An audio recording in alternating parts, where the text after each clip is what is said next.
You are now listening to an episode of Hidden Voices, so sit back, relax, and enjoy our community podcast.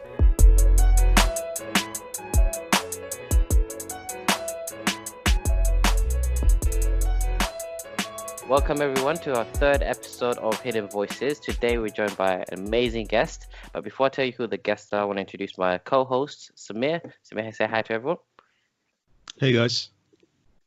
Good. All right, so Samir, what's today's episode? What we exploring today in the theme of life? So continuing on the theme of life, we're looking at health and well-being in this specific episode. So we'll be covering different aspects of health, whether it be physical or mental health. And we have some special guests with us today to discuss those different aspects. So if we could go round table and introduce ourselves, starting with Vanessa. Hi everyone. I'm Vanessa Airth. I've worked with UPress on the Collective Music Initiative. I play drums, but I also work at London Met University. Welcome, Vanessa. It's great to have you today on this episode. Thank you for joining us Thank you. as well. So who else do we have? I think we have Aimee as well joining us today. Hello. Hi, Aimee. Hi, thank you for having me.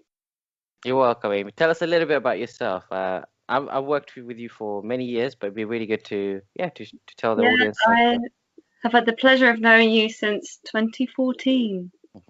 Quite a long time, isn't it? I came on the project as a photographer, but I also helped to mentor a few of the participants, would you say? That's right, yeah. My background is in psychotherapy. I studied it since I was 18, but I wasn't quite fulfilled with the narrative, so I went kind of quote unquote alternative and learned more different holistic modalities of healing, and I'm still on that journey myself. So I've done a lot of youth work in my life and psychotherapy and also naturopathic nutrition. And I currently run a little whole food shop. So that's me in a little nutshell. Amazing. Thank you, Aimee. And definitely going to be exploring some of your experiences as well when we dive into today's topic as well. And yeah, our final guest, we have Hal. Hal, we had the honor of working with this year. And Hal, tell the audience, this is your second time joining us for this episode, isn't it, as well?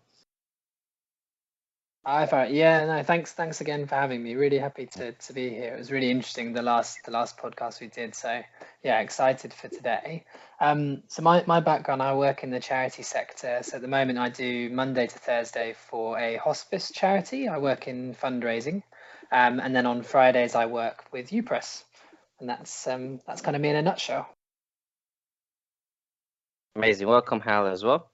And yeah, so I think I forgot to introduce myself properly as well at the beginning. Samir, same thing for you as well. So I think, it'd be good to introduce ourselves. So my name is Farah Muhammad. I am the director and co-founder of UPress. And yeah, I get to do every day the things that I love to do when it comes to creative arts and working with the community and making a difference. And my co-host is Samir. Tell the audience who you are. Hi guys, my name's Samir. I am a project coordinator and editor here at UPress, and I'm also one of the regular hosts for Hidden Voices and create content for ScribersHive. So if you're interested in any written, audio, or illustration content-wise, check out ScribersHive.com today and see a wide variety of different posts about current affairs and personal expression from our different creative artists. So yeah, that's ScribersHive.com. Should we start with the episode? Yeah, let's dive in. Let's dive in with the first discussion topic. So first question that we're going to ask is, what makes you healthy as an individual, and what measures do you take? So this could be in terms of your physical health, or the measures you take to help yourself mentally during your weekly routines, or anything specific. So should we start with Vanessa? Okay, so let's have a think. What makes me healthy as an individual, and what measures do I take regularly? I think a lot of it's been trial and error, because I was 49 on Saturday, so I've had a lot of years of trial and error. Happy birthday, Vanessa. Oh, well, Happy birthday. thank you. I wasn't looking for that, but thank you, and happy birthday to you for yesterday. Thank you. So I think I've always had a commitment to health, mainly based on people around me and maybe seeing how failing health affected people's lives, whether it was mentally or physically, whether, you know, anything from drinking too much or smoking or one thing and another. And I started to exercise at a young age. So now I do quite heavy weight training several times a week, mainly to keep me strong and get rid of aches and pains. And I also try and eat as healthily as I can, but then still allow for times when, you know, there's going to be events where I will eat a bit more or drink some alcohol and so forth. In terms of mental health, through my life, I've had various forms of counselling and therapy, which I found beneficial in different ways and to certain levels of extent. But I think it's sort of what I call a mental health sort of weekly cleansing, as in throughout the week, just being aware of your thoughts and how sometimes you can overthink things or exaggerate issues, and just bring myself back to zero with that, if that makes sense. Thanks. Thank you, Vanessa. Yeah, open up to the conversation as well. How about you, Aimee? How do you make yourself healthy as an individual, and what steps do you take to do so as well? It's been a real process. I mean, health isn't the absence of disease. It's like a continuous journey, and it fluxes and yeah, I don't see the body and the mind as separate, and I think more and more now that's becoming common knowledge, thankfully. And so it is one. And I'll give you an example. When I've suffered mentally, overthinking things, and my mindset goes back into the past subconsciously, my body, I get pains in my body, especially my digestion. And so that just goes to show how interconnected we are. And so when we're thinking about how to be healthy, we must look at the whole. And it's okay to dip in and out. It's okay to not always be well mentally and physically.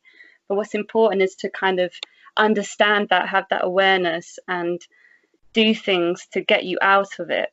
Sometimes you don't need to do anything. You just need to rest. Your body's telling you to rest.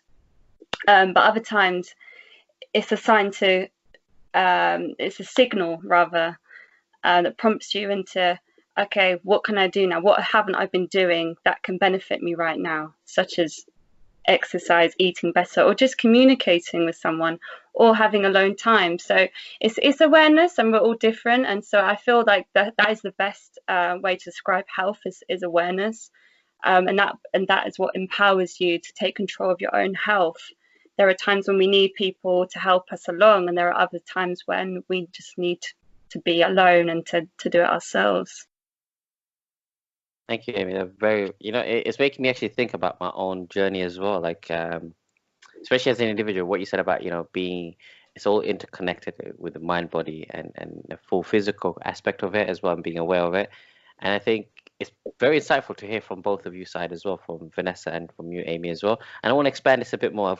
It's getting me questioning certain aspects as well, and how, what choices I make as an individual when it comes to health and lifestyle. But we really get to hear your thoughts as well, Hal. What do you think? Yeah, I think massively, just to echo what both Aimee and Vanessa have said about, I think a few things I picked up. I think being aware, hugely, I completely agree. I think both Vanessa and Aimee said it's a process, and it's trial and error, and it's okay to have, I think it's understanding balance, I think, is a big thing for me, but also understanding that you're going to be out of balance. Sometimes you can feel great one week and then feel a bit down the other week, and sometimes it's not quite clear why that is.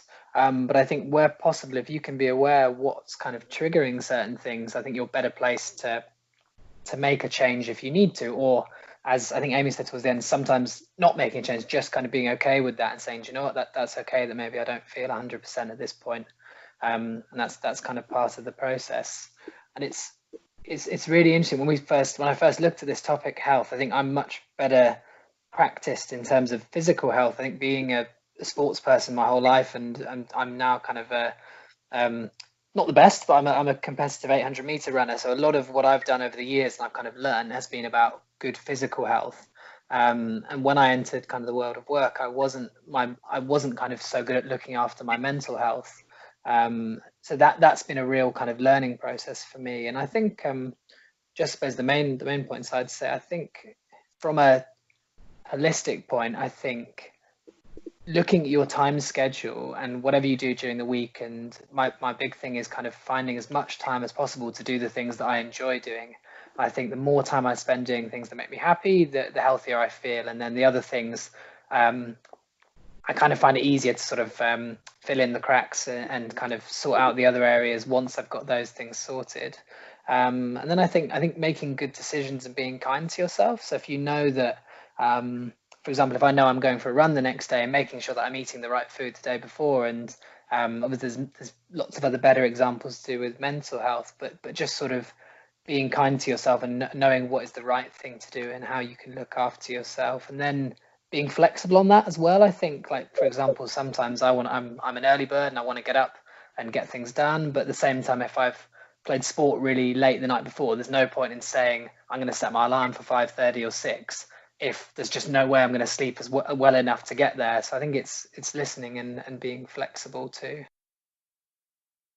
Very interesting, very interesting. And I think, going back to what I was saying as well earlier about like the experiences as well, as an individual, like, we take different prospects to our health and state of mind and how we interact with food and general well-being as well.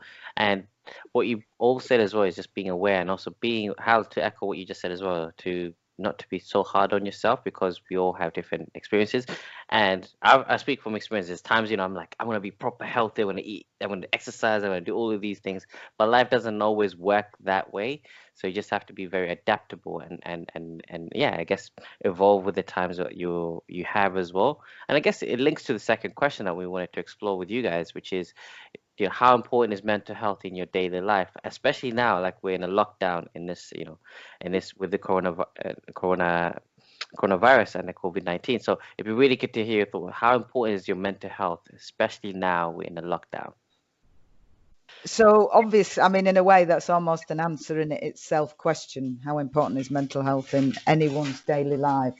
And I think for me, because I have struggled with mental health over the years, and strangely enough, I'm not personally having any struggles with lockdown at all, which makes me wonder why. But I have a lot of empathy for other people who are. I think mental health is a balance between it becoming too dominating of your life. That for me, if I'm constantly thinking, how do I feel? How should I feel about this? What's the appropriate way to feel about this? Accepting, which is similar to what Farah's just addressed, but accepting that you're going to feel really rubbish some days and down. And sometimes it may feel that there's no reason at all, but it may be something that your brain's processing, or you may be feeling unwell.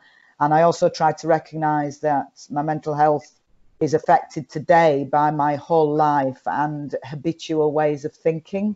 So I think my main approach is not trying to be scared by how I'm feeling as much as possible if I'm not in a genuinely scary situation. So it's a bit like the flight or fight idea, that in most of our lives we may feel like that.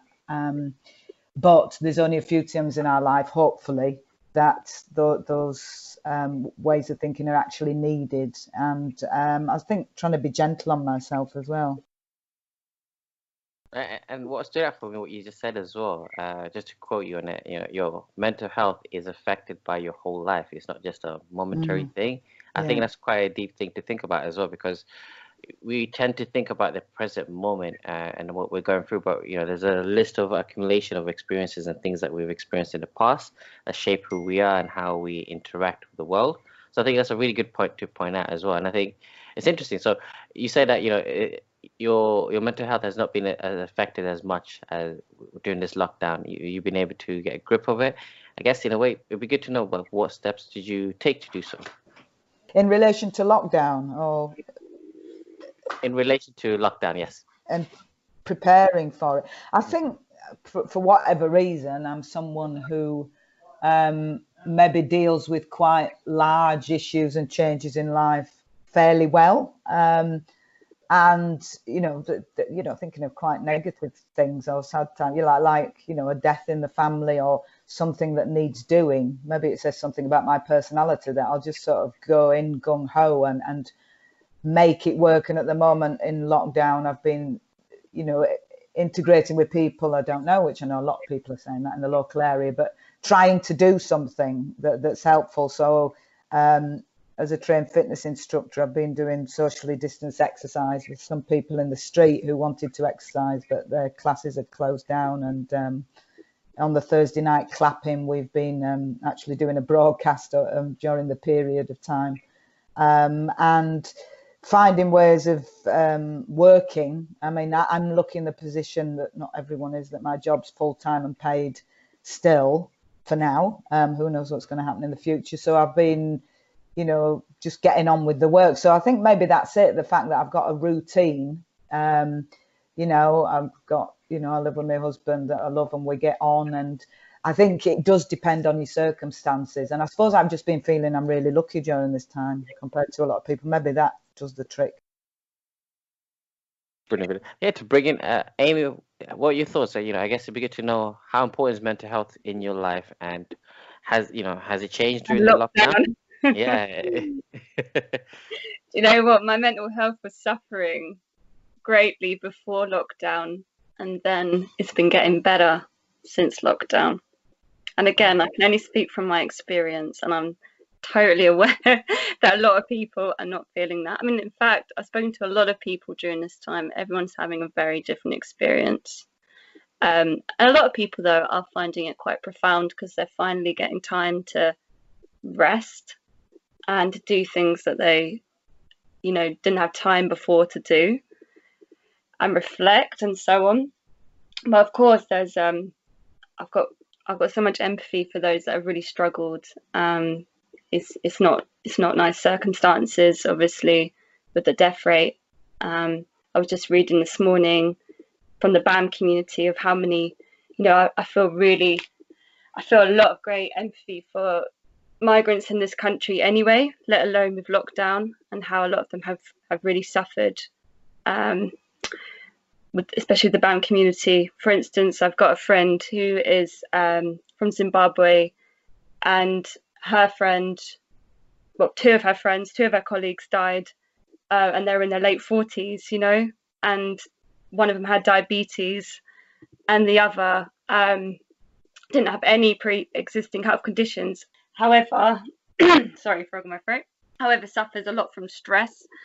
She has a very stressful home life. So, yeah, I mean, so those stories have been really heart-wrenching. So my heart goes out to them. But for me personally, I've actually been overcoming some old demons because I didn't really like the way society was before. And I still don't now, but I think it's been quite refreshing for time to stay still and stand still rather. And, there just needed to be a pause. I've also experienced the same thing as well. I think, being able to take time off from work, and not really necessarily take time off work, but being able to, I guess, in a way, focus on what's important in your life and have that time to rest and re-energize does wonders as well. But, and going back to what you said as well, Vanessa, I think having routine and having structure really helps to, I guess, in a way, adjust to the lockdown and also adjust to your state of mind as well. And I think if you don't have that aspect of it as well, and I think, like what you said as well, Aimee, about, before, having, being able to deal with your demons as well during the lockdown and be able to reflect and assess what's important. I guess in a way, it's a good thing that's come through the lockdown and be able to take control of your time. But at the same time, there's challenges as well. But it'd be really good to explore this a bit further as well. Hal, I want to bring you in as well. Like, how important, I know you've touched on this a little bit at the beginning, mental health, when it came to physical activities and exercise and sports, but really good to hear, like, has this changed in the lockdown, and is it as important?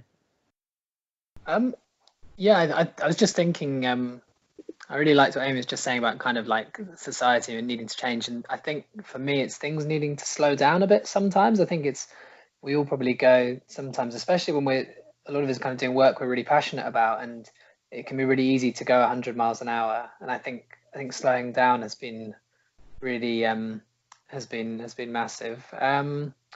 It's interesting on lockdown in particular. I'm not 100% sure where I stand. I think it's the same thing as sort of where we talked about it being a process and ups and downs. That's kind of how it's felt for me. There have been, I suppose, some things that I sort of for example, I expected that it being a bit quieter, and when we could go out and say run or cycle, I expected that being able to do that with the roads being quieter, I would like that, and I did. But the unexpected side, I suppose, my productivity levels dropped quite a bit. I'm, like I said before, I'm normally much more of a morning person. I was finding it really hard to focus in the mornings, and I was really struggling without that kind of interaction at work. And then in the afternoons, evenings, where I'd normally be switching off, that's where I'm getting the majority of my work done. So it's just been, I think it's been a real process. It's been an up and down process, and I think it comes back to what we all said at the beginning about kind of just being flexible with that. And I listened to this podcast with these two guys who I really like, and they're kind of I really value what their kind of work ethic is, and they were both talking about how during this period they've got into gaming loads, and it was kind of like, it wasn't the thing I was expecting to hear from them. They're kind of like the type of people where you'd almost think, have you got a second in your life just for you, or when do you pause, when do you stop, are you all work? And they were saying just like, this is a perfect time to catch up on some of those things where you've always sort of told yourself,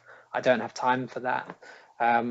So I think it's been up and down. I think the best thing I've done for myself from a sort of mental health perspective and from a daily perspective is making sure that there's at least one thing that I do in my day that's just for me. It's not about being productive or about being hardworking or anything like that. And my main thing is listening to music. I just put on some music, and I'm lucky I've got some headphones, which is like the best present I've ever had.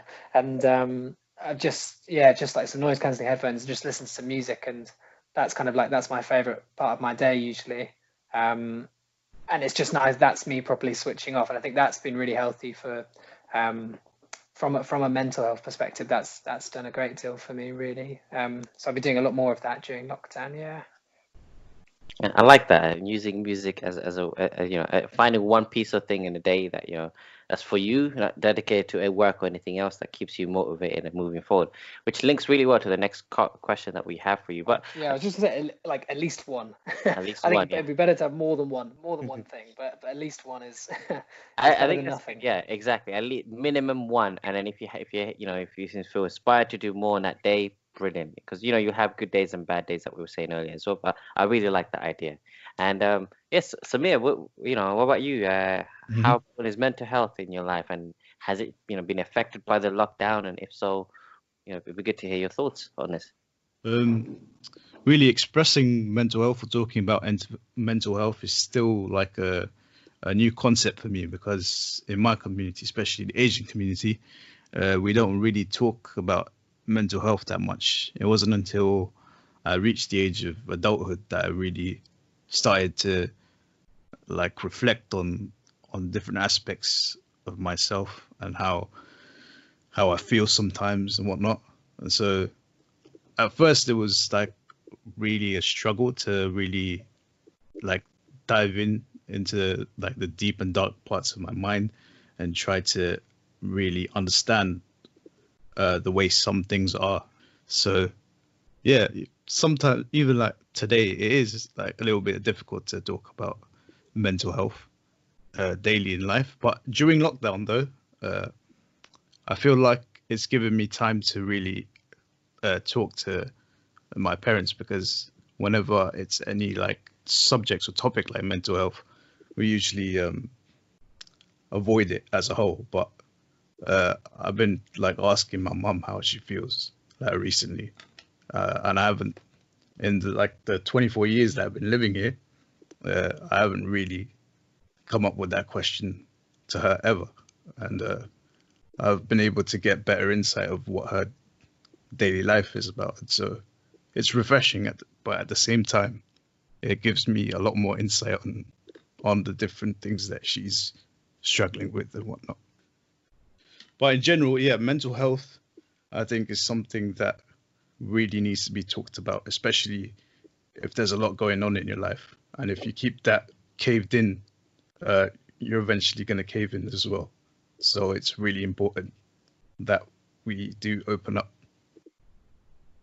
I couldn't agree with you, Samir, as well. Like, even from just the work that we do as well, when we get to do these workshops virtually with some of the kids, either under the age of 16 and above, we get to see, like the challenges that they face as well. So I'm glad that you share this as well, because when it comes to BME communities, we find it really difficult to express our thoughts and emotions, and yeah, being able to see, to have that conversation with your parents and your loved ones, and just being able to say, how are you feeling today and what's going on today, makes a big difference as well. And it's good that, it's, even for me, it's got me thinking about mental health and how we neglect it before lockdown. So something positive is coming through is we really assessing like how important it is now to really think about our state of mind and how that affects our day-to-day activities and life as well. Mm-hmm. And it's even more important for us to be conscious of this as well, especially if we're gonna, with a group of young people that we work with in diverse communities that we work with as well, and like having more of that awareness as well. And this is what I hope this podcast episode would spark that conversation when it comes to health and some of the challenges that comes with health and mental health as well.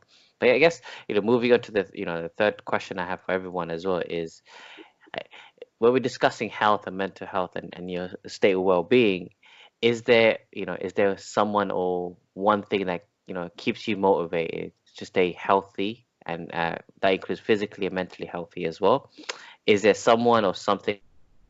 How you mentioned, listening to the podcast, it gives you a new perspective of like, how mental health is dealt with and how you use your time to relax. But it'd be really good to hear. So opening up to everyone, some of the things that keeps you motivated, those days that you might have a really bad day, you not feel very motivated, but you turn to this vice or person or a thing. It'd be good to hear. Shall I jump in first? Please, Happy to. I'm going to go cheesy as well. I'm going to go really cheesy. So enjoy that. Go ahead. Love first, cheese. Before I do, I think genuinely again, it's a bit of a cliche, but my grandparents are actually quite big motivators. They're both in their late 80s and still very active, very fit and very healthy. And I've had grandparents on both sides that I've been lucky enough to know, and I know that not everybody has that. And seeing the different sides where one set of grandparents have kept very active and very fit and healthy, and they've looked after themselves, they've eaten well, they kind of spend time outside regularly, they kind of stay physically active. And the other side where they're obviously still lovely people, but they haven't done that so much. And you can very kind of clearly see who's kind of in a better place, especially from a physical health point of view.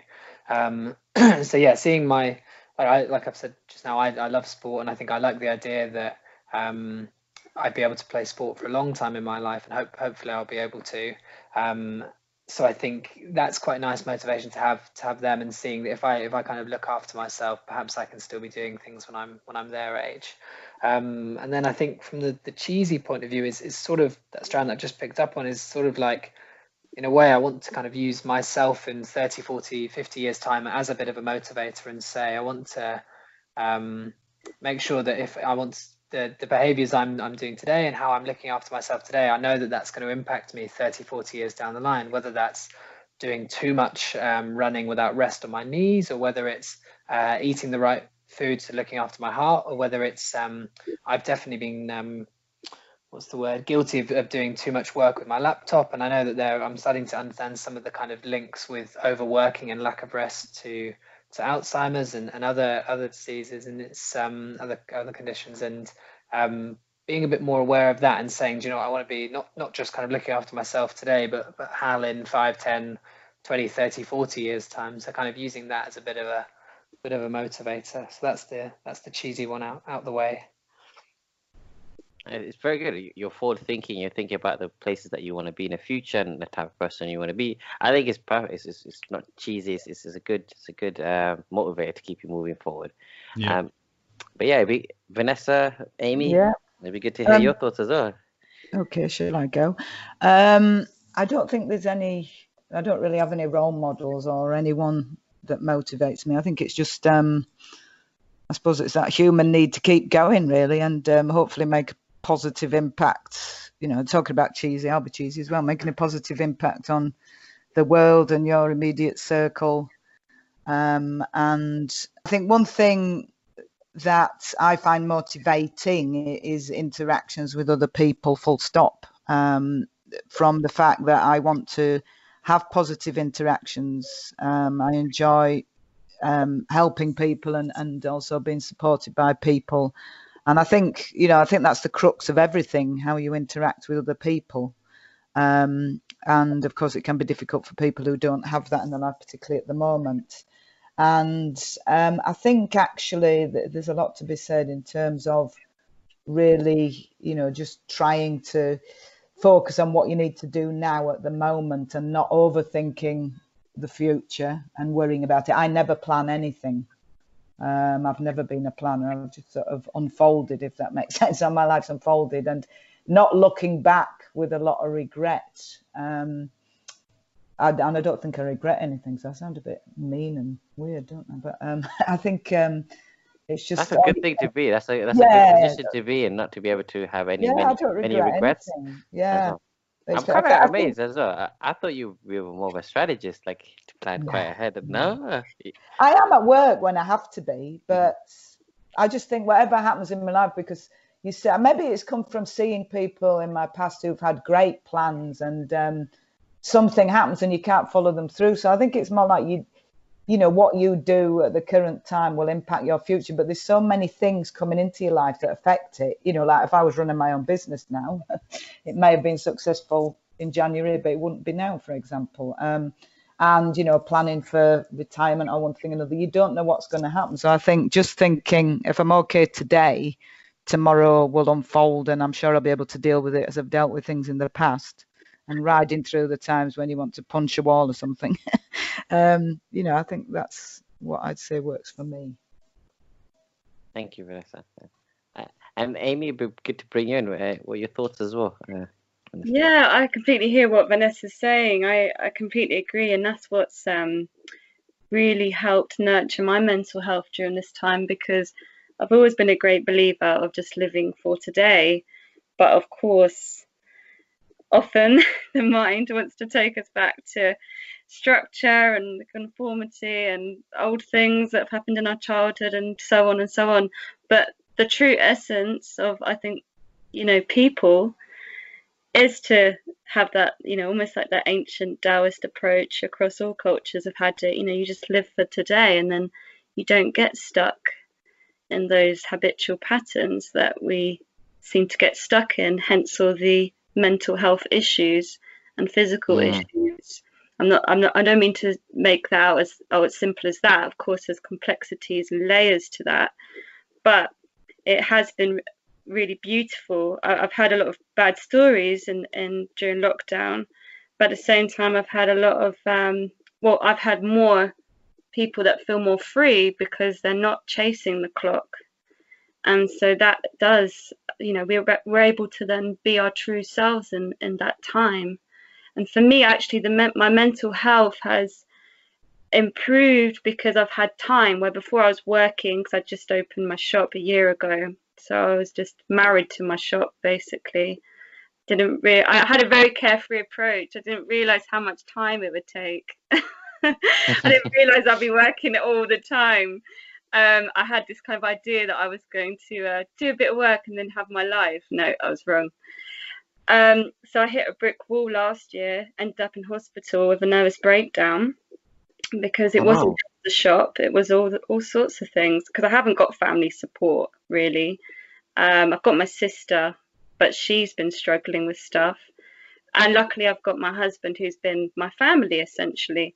But in my mind, I wanted that community. I wanted the family. I wanted to reach out to my family, but I couldn't because I'm not close to them, and it's quite dysfunctional. So, that really got to me.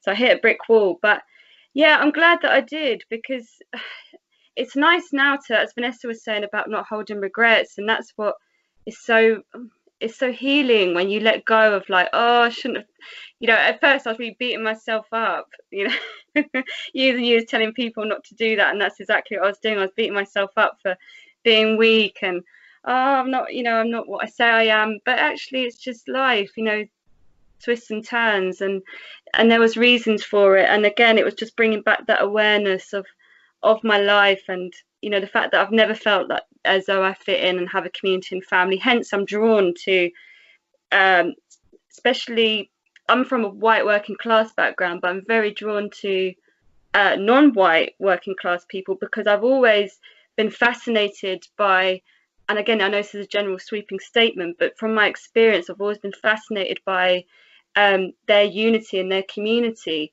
even ones that are like quote unquote very unique and do things their way, they still had that unit. And so I was always drawn to I've always been drawn to that. So I found myself feeling isolated, but now I'm focusing on what I do have, and that's the beauty of it. That's how I've really been able to turn it around.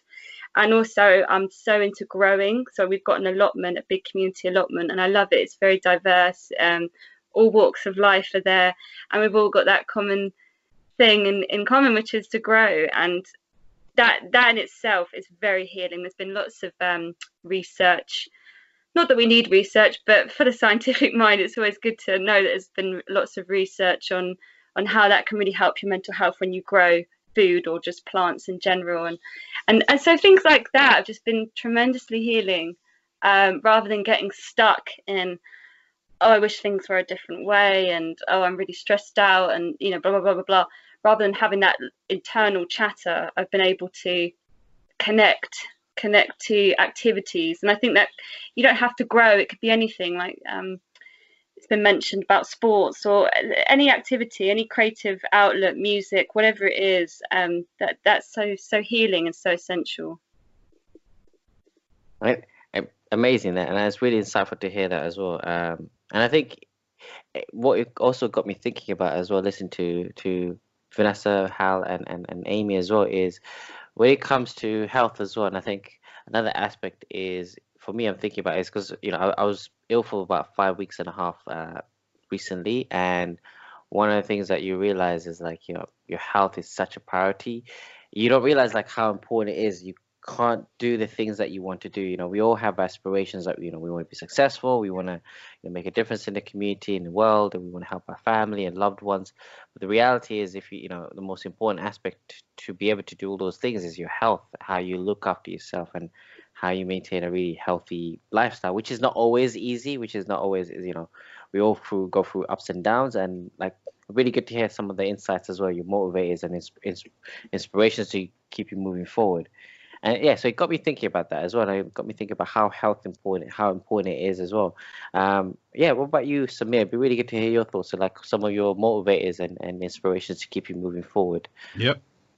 So someone who motivates me to stay physical is probably one of my best friends, Amanda. I know we've mentioned him a couple of times on this podcast. Mm-hmm. So yeah, he's one of our... We need to have him as a guest soon. Yeah, we do need to have him on. Yeah. Yeah, so he's one of our filmmakers here at UPress, but he's also a very big sports enthusiast. He likes to play football, go to the gym. So me and him went to the same gym before lockdown. And so whenever we had the chance, whether it be in the morning or the afternoon after work, he'd always just hit me up and say, Samir, do you want to go to the gym? Do you have your routine up and stuff like that? And he's given me like a proper weight training routine to follow. And so whenever I do have the chance to go to the gym, hopefully that will be soon as the lockdown measures lighten. I do follow that, and I do take any feedbacks or criticisms that he has with a grain of salt, because I know that he is one of the most healthiest individuals in my life, and I always look up to him in that way, physically as a mentor. In terms of mental health, I have kind of like a support system with the video games, and so whenever I have any like friends online or anything like that, we open up voice chat and we just talk about our day, our daily lives, our daily struggles. Before that, obviously that didn't used to happen before. We just solely talked about games. But now that we've reached the age that we need to like express ourselves and talk about some of our struggles, yeah, we do that freely over voice chat when we're playing video games.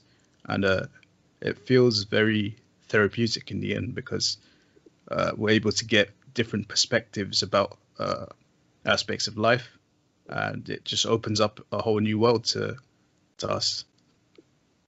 Thank you, Samir. Actually, that leads really well to one of the other questions I wanted to pose to everyone as well.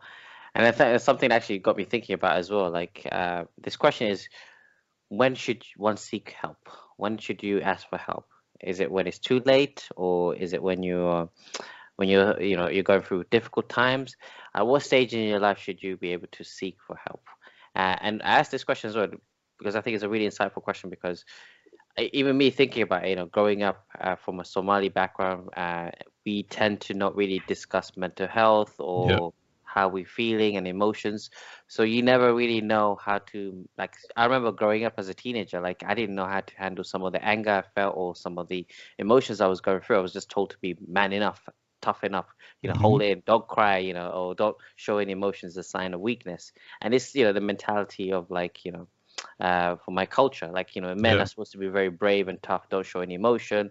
Women are supposed to be very emotional, and all these, stereotypes that you have to live up to, which is not healthy in the long run. And, as the older I got, the more I realized, there's a lot I need to get help, and I shouldn't be proud to ask for help. But I guess opening up to everyone as well. When should you ask for help? And have you faced any barriers when it comes to asking for help? We get to hear your thoughts on that as well. Yeah, I think seeking help should be instilled into people at a very young age. Like I know for a fact, because I live in one of the most privileged boroughs. Even though I didn't have a privileged background, I do live in one of the most privileged boroughs in the city of Westminster. And one of the good things about living in Westminster is that we have very well-funded youth clubs. And so when we did have the chance, like whenever like we were feeling down, whenever others were feeling down as well, they didn't need to look further to look for like a specific mentor in a youth worker or anything like that. So let's say if anyone's having any like trouble in school or anything, there was always someone there to help out, whether it be in general, like how someone's feeling about in school, or whether they need help academically. So yeah, one risk about not asking for help, not seeking help, is living with regret. And I think it is very, very important to seek help as soon as possible. Otherwise, you'll be regretting not doing or doing something specifically that ended up not benefiting you otherwise. I think that the question is, when do you think you should ask for help? And I think I would say as soon as it pops into your head, but not necessarily straight away thinking, oh, I need to go for professional help. I'd say trying to find someone that you feel you can speak to, because you may find that someone else has shared a similar experience. So it could be a family member or a friend that you trust, and sometimes they'll be able to give you insight into either getting involved in something or doing something physical that makes a difference, or helping other people. But I think one thing is you have to maybe try things with some trust, because if you are feeling down, that's the last thing you want to do, is try something different and push yourself out there. So I think that's one of the most important things, that it's almost like you're in a trap, that when you're feeling low with, and suffering from, mental health issues, the last thing, sometimes you want to hide away and not engage with other people and new things. So you have to just get over that initial hurdle, and then, as time progresses, trying to get professional help. I think the issue with professional help, again, is access. So as we know, a lot of things come down to people's, standing and trying to wait for counselling or whatever support you're looking for through NHS is going to be a long time coming. And if you're from a more wealthy background, or you've got money that with spare money each month that you can pay for a personal counsellor yourself, obviously there's that to consider as well, that it's what asking for help is, but not being scared of asking for it. And I was brought up with actually people who were quite a bit older than my parents should have been, and it was very much a Victorian and living through the Second World War perspective in northern Britain, and it was seen almost as shameful as asking for any help, and that stiff upper lip idea, and you just have to get on with it. And I think hopefully that's not true for people now, because I don't think that's the right way for anyone. So I'm glad that things are changing so people feel they can help. Look for help and request help. Thank you, Vanessa. Aimee, it'd be good to hear your thoughts as well when it comes to asking for help and seeking support. Yeah, I think anytime you feel like it's getting too much, you need to seek help, and hopefully you've got the support from either a family member or a friend or someone you can trust. But if that doesn't work out, then like Vanessa said, obviously we do have a lot of professional services available. However, they're not actually easily available for a lot of people, especially from more deprived social economic backgrounds. And especially now with the NHS, my next door neighbour is actually a mental health nurse for the NHS. And she said if she thinks about it too much, it's just too overwhelming to think that the long list of people that need help. And even then, again, like I've just come from the holistic perspective, it doesn't necessarily mean that they're going to be quote unquote healed, because it is a process. But at the same time, if it's something that is urgent, then of course people need help. You don't want to end up having a nervous breakdown in hospital. But even then, if you do, it can go the other way. It could be a good realization for you. So I don't know. I just know from my experience, it's not a one answer. I do believe in grassroots movements having more of an impact on society. I know that I used to work for the kids company, and I was there when it closed down. 6 centres were closed down. I worked in the Kilburn branch. And as Samir was saying, he lives in a more of a privileged borough, so those services are more available. And other places across London and just everywhere are not. It's not the case. So I do hope that there will be more sort of grassroots movements, because we can't just rely on the state to help our mental state. As much as they can be useful, it's not always available. But also therapy is very expensive. It's very expensive. I used to charge donation, but then that got a bit cloudy, so that got tricky. So I had to then put a charge on, but I was still cheaper than the average, because I always didn't like the way that it was £45 to £50. It's fair enough that you get trained and some people can afford it, but it does exclude a lot of people. And I've also been throughout my life a big advocate for non-white therapists as well. I had the great experience of campaigning for that when I worked in the kids company, and we had a lot of ex-gang members becoming psychotherapists and even Reiki healers. So and just kind of health coaches and life coaches, and that was just beautiful to see. So there's just so many things that need to be explored, and they are happening, but it would be nice to see more of it. But of course, more mental health awareness after coronavirus. Hopefully there will be some emergency accessible services for people that already have bad home lives, that have been more impacted by this virus, and also people that suffer with anxiety, OCD, and the list goes on. Addictions, I know that have gone up. Domestic violence, I know it's gone up. So hopefully there will be that I think people will get organised, and I do believe that there will be more of these community services available more than ever, because we've all experienced it. And especially what just happened with the Black Lives Matter as well. I think that interlinks. I think that I've spoken to Black therapists throughout this, and that absolutely interlinks with that as well. And some of them feel more determined to go out in their communities, or even go out of their communities and help non-white people and even white people about about race and identity and this disease that's been underneath our society for centuries.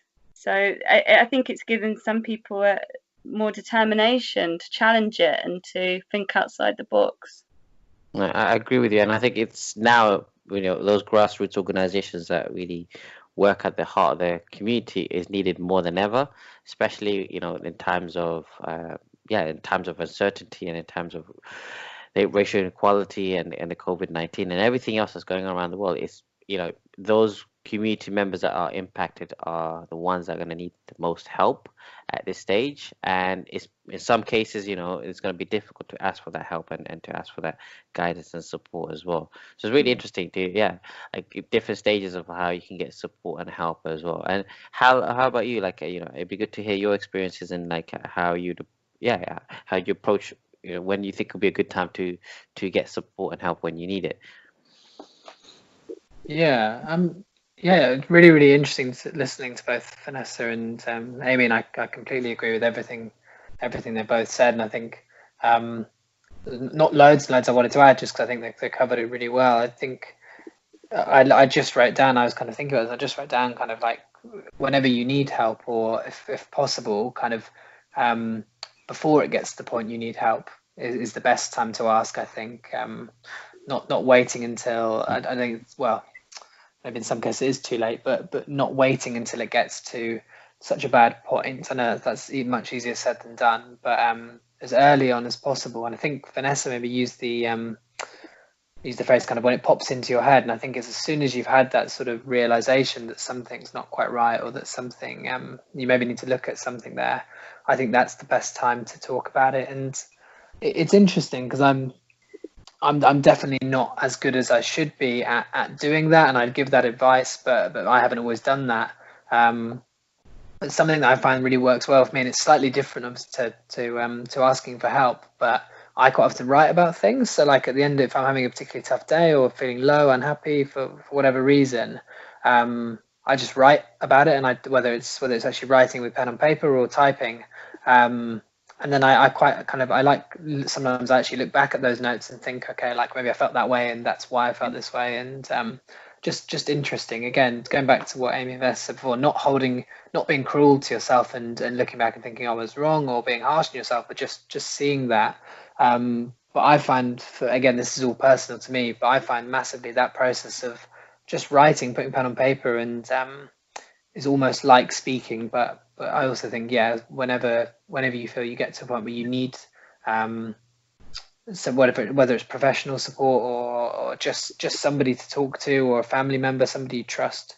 I think Samir talked really nicely about Armando before, and talking about somebody that you trust, you value, reaching out to them at that point. But again, all of that, I think all of these things, and again, I think Aimee touched on it particularly, it relies on those things being there. And how tough that is for, like you say, Samir, it's brilliant. You've got Armando, and I know that you'll know, and I know that not everybody has that person in their life. And Aimee, you touched on kind of those services can be brilliant, but it's everybody having them, and them being readily available. So I think there's a lot of work to be done, but again, same as Vanessa said, it's good to see that some things are heading in the right direction, but still a lot of work to be done. That beautifully leads to our final question in terms of discussion. And this is a question for everyone as well.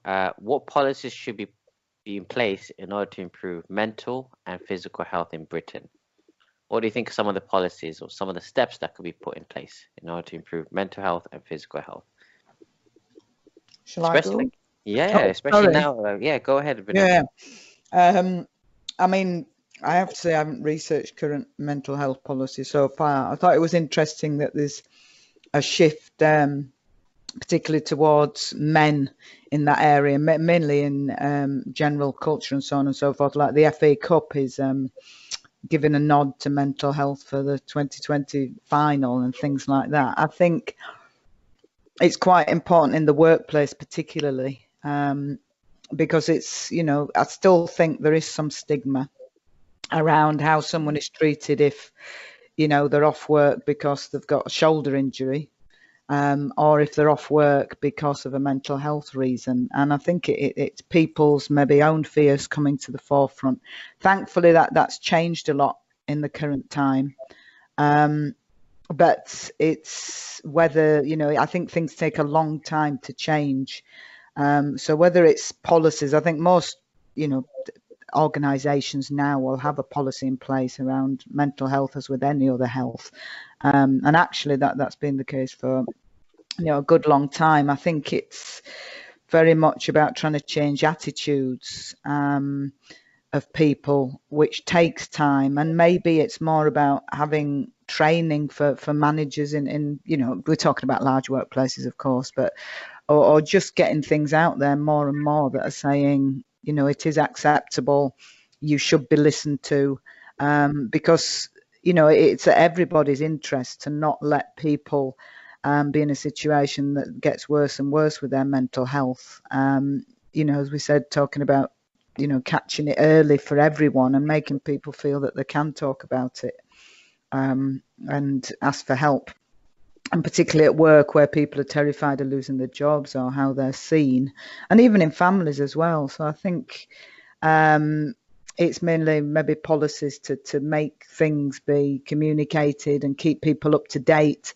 And, organisations who educate people, and even things like media should have some responsibility for doing that and showing changes and progression and examples of positive stories, and sometimes even negative stories about what the outcome can be if mental health is not seen as crucial and important as other areas of health in people's lives. Thank you, Vanessa. Very, very insightful. Aimee, it'd be good to hear your thoughts as well. I don't want to go on a tangent of being too radical, but I think we do just live in such an abnormal, unhealthy culture.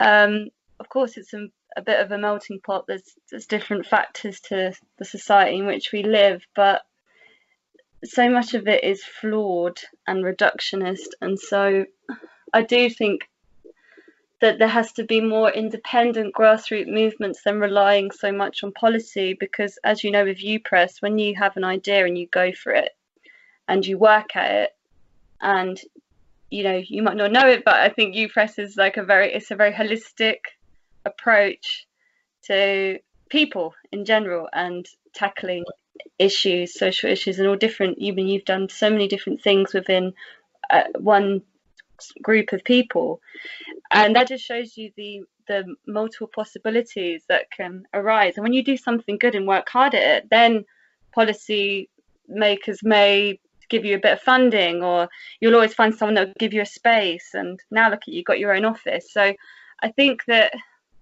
I have more faith in that than I do the actual system itself, personally.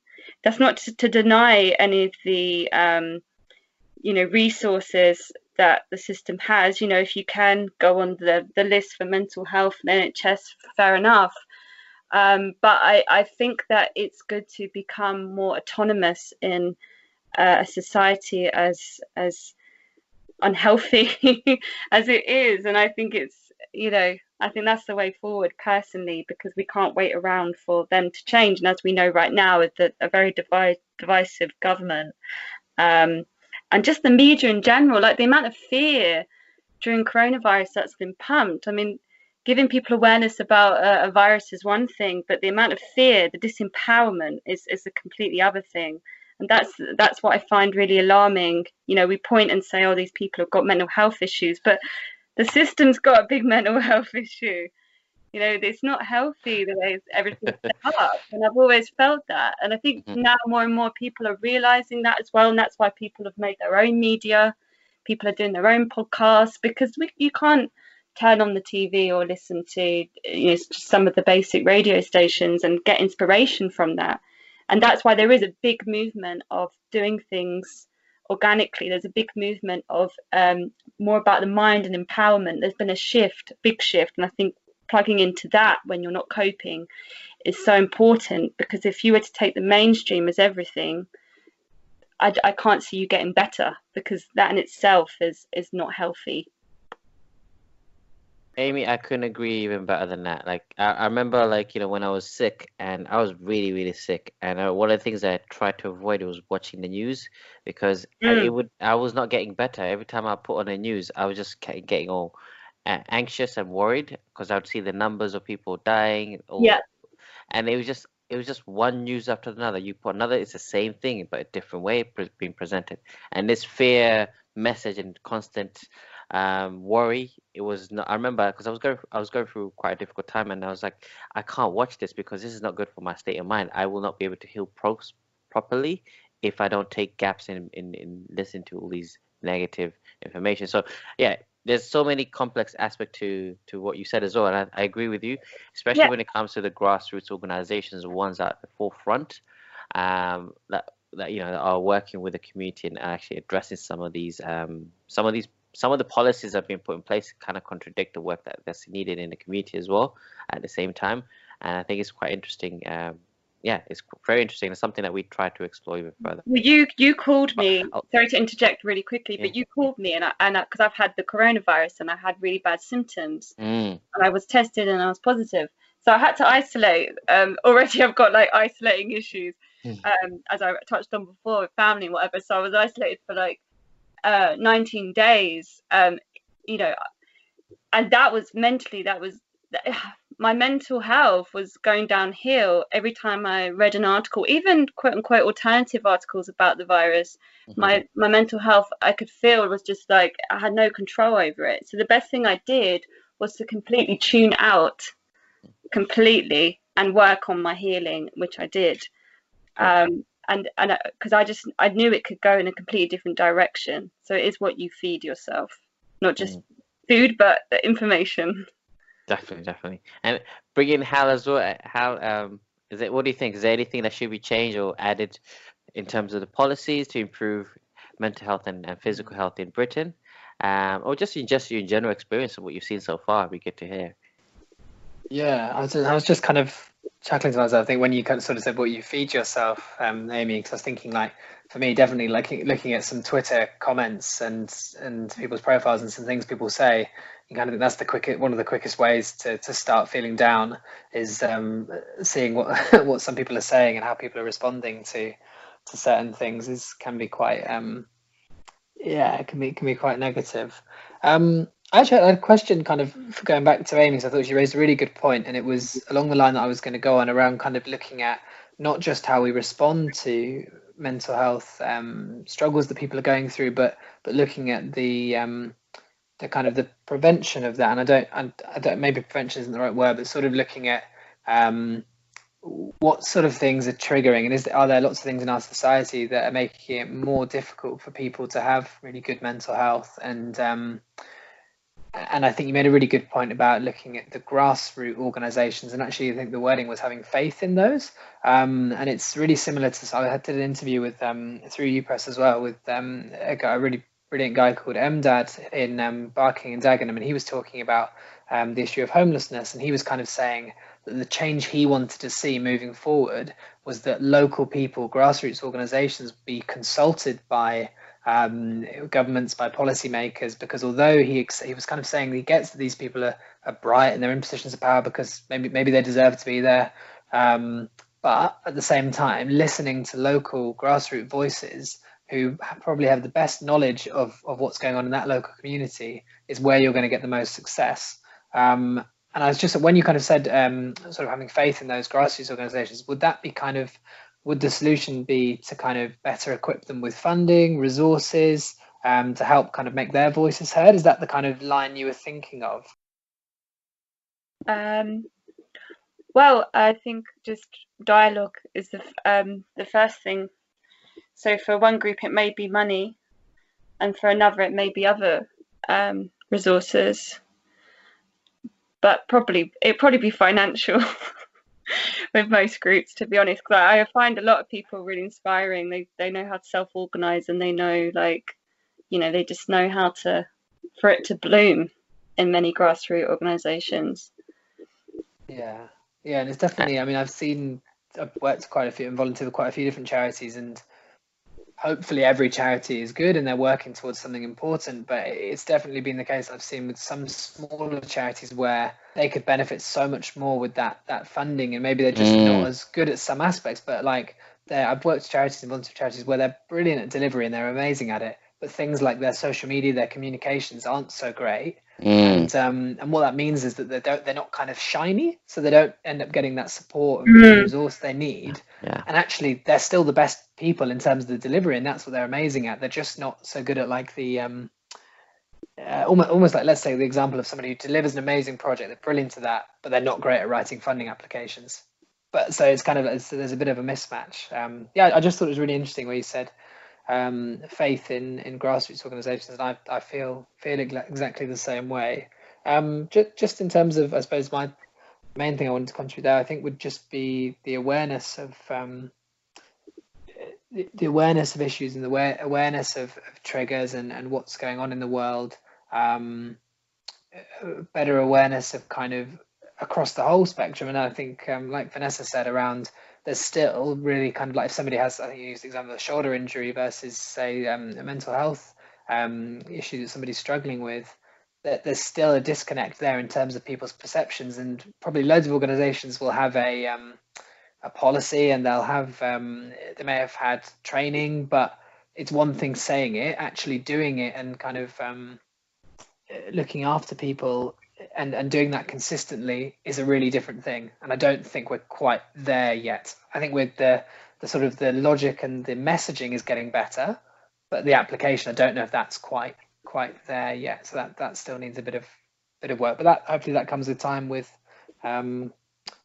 role models, with education, with normalizing speaking out, with reducing some of those pressures, and hopefully it's heading in the right direction.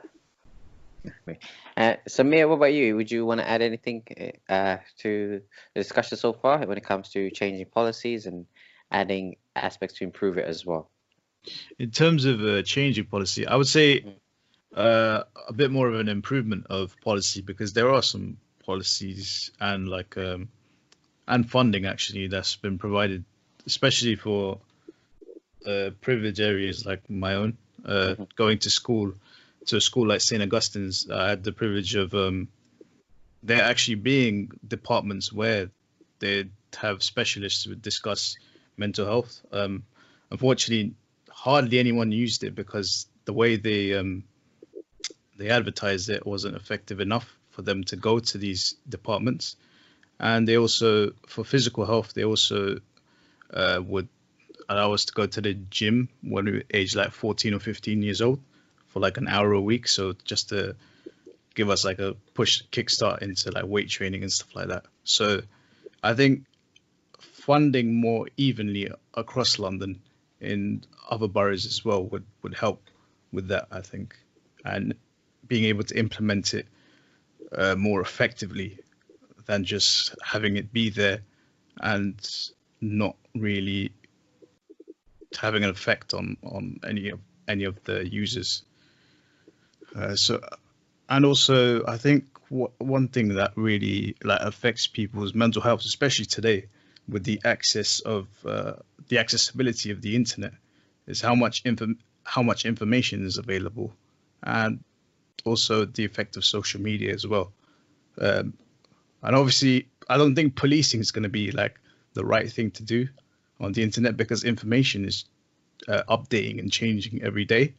But being able to teach people from a young age how to deal with different things, especially around the internet, I think would be a good start to helping people with mental health issues. I agree completely as well. And also, going back to what Aimee and Hal was saying about organizations, grassroots organization, in line with what Samir said as well, is I just want to point out, actually, one of the really effective ways that worked for us really well the last 2 years is we built a really good relationship with City Hall and the Mayor of London's team. And what we've been doing is with them, they've been consulting us to address some of the social issues when it comes to the community and how they can be better represented in when it comes to policy making and improving some of those aspects of lives in the community as well. And two things that we did is we looked at BME representation in City Hall and policy making. And the second thing that we looked at in line with that aspect was youth violence and crime in London. And what I found really helpful, and I think this is something that, we want to continue to explore with City Hall and Greater London Authority, is building that relationship with policymakers and politicians and local government to really work with grassroots organizations that really know what's going on in the community and really understand the roots and causes of some of the challenges that they face. What we found out is through working with the GLA, we were able to carry out research, train our beneficiaries, which include the young people from BME background. And as a result of that, we were really able to dive into really explore some of those deep-rooted challenges and root causes of some of the big social issues that needs to be addressed. And I think, going back to what Aimee and Hal said as well about, building that relationship and also really putting a light on those grassroots organizations is a good way, especially, when it comes to dealing with more complex social issues, in line with mental health and physical health as well as all the other aspects, is really what would help apart from policy, from what I've noticed, is really resources and funding and making those accessible to those organizations at the forefront and building really strong relationships where they could have their voices heard, those community members and those organizations that represent them as well. And so if GLA, when you do listen to this podcast, we really want to build up a strong relationship with you as well as with many other organizations and local governments to really, really give a voice and change the narrative when it comes to representation in the mainstream as well. But yeah, we're coming up to the end of our podcast episode. I want to take this moment to thank our guest, Vanessa. Thank you for joining us today. Aimee and Hal as well. Always a pleasure to have you guys. And this is we look forward to having you guys for more episodes that come along. So this episode is our third episode on our series second season of Hidden Voices, which is exploring life and different topics. We've got more episodes coming up soon. So before we wrap up, I guess it'd be really good to end on a positive note. So it'd be really good to hear what you're up to for this week. What's got you excited for this week? Are you looking forward to doing? So I know for me, I'm really looking forward to just really getting back into. To be honest with you, since I've been sick, I've not created a good routine for health. So I'm looking forward to doing a bit more walk, and trying to do a bit more cycling as well, and get a bit more fresh air, and get control of my diet. And like we said as well earlier, it's not a fixed thing. It's a continuous thing because you have good and bad days. But I'm looking forward to creating a good system of health and nutrition. But yeah, opening up to you guys, what are you looking forward to this week? I'm looking forward to later today going to see my step grandson, who's just under 3 weeks old. I've only seen once from a distance, so that's it. Amazing. Fun. Good. Hal, how about you? What are you looking forward to this week? I had quite a bad injury for a long time with my right knee, and I've got my first track training session tomorrow in a long time. So that's excited about that. We'll see how excited I am this time tomorrow. Take it easy. Yeah. Good. Aimee and Samir, what about you? What are you looking forward to this week? Today I'm going to go down to the allotment and continue my growing ventures. And then this week I've got work. So I'll be opening the shop as usual, Tuesday to Saturday. Amazing. Bill, plug in everyone. If you do end up going to Luton, you have to check out Aimee's shop. Yeah, she has the most delicious food and organic. It's so good. It's so good. It's in Hitchin, near Luton in Hitchin. Okay. In Hitchin. Oh. Yeah, I'm near the market square. Come. Oh, nice. I'll give you discount. Oh. I'll give you samples. You can't go wrong. It's really good. You'll be hooked. We're opposite a really big church as well. So it's quite holy. Nice. Nice. You'll have to send us round the details. Yeah. Yeah, I will do. Welcome anytime. Thank you, Aimee. Yes, Samir, how about you? What are you looking forward to this week? This week I've work as usual, but I think Hal could relate to me on this level in terms of the return of the Premier League football. I knew that was coming. Yeah. Honestly, it's been such a long time since we've watched football, and everyone's just been in a mess in terms of like football fans and stuff like that. So it's really exciting to have the league back and have our favorite teams playing, and it's going to be Manchester United versus Tottenham, which is going to be one of the That's the opening difference games. there. That's why I didn't say that. Because I'm a Spurs fan and Samir's a United fan. So Samir's happy. I'm not. I'm dreading it. Yeah. So hopefully, it all goes well in this opening weekend, and everything's gonna flow nicely. Good. Amazing. Brilliant. All right. Well, we're coming up to the end. So thank you for joining us for our third episode of Hidden Voices on health and mental health as well, and well-being. But yeah, so before we wrap up, Samir, where can they find details about Hidden Voices and ScribersHive and more information about us? For more information about us, you can either visit us on our website, upress.org.uk, or our other website, scribershive.com. But you could also follow us on SoundCloud and YouTube for more content, not only podcasts, but also other like short videos and illustrations and articles as well. So keep in tuned.